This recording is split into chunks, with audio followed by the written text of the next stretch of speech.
In today's video, I'm going to teach you how to embed Google Sheets into your website or blog. To get started, open the Google Sheet you want to share. This should be the exact spreadsheet you would like visitors to see on your site, so take a moment to confirm you are in the right file and that the content looks the way you want it to appear. It is also a good idea to double-check formatting, column widths, and any headers, because the embedded version will display what you publish. Once your spreadsheet is open, go to the top left area of the Google Sheets menu and click File. This opens a list of options for saving, sharing, and exporting your spreadsheet. In that File menu, click Publish to the Web. This is the feature that creates a public, web-friendly version of your spreadsheet that can be embedded into a web page.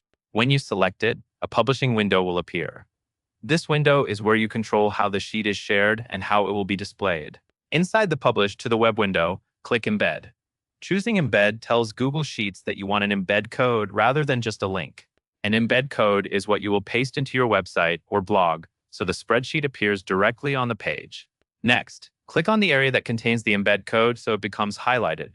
The code is usually shown in a text box, and highlighting it makes it easy to copy. Make sure the entire code is selected, from the beginning to the end, so nothing is missing. If only part of the code is selected, the embed may not work correctly on your site. Click to highlight it again if needed, so you are confident the full embed code is selected and ready to copy.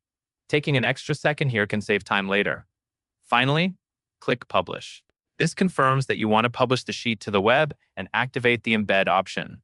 After publishing, your embed code is ready to be used on your website or blog. You can paste that code into the HTML area of your page or post where you want the spreadsheet to appear.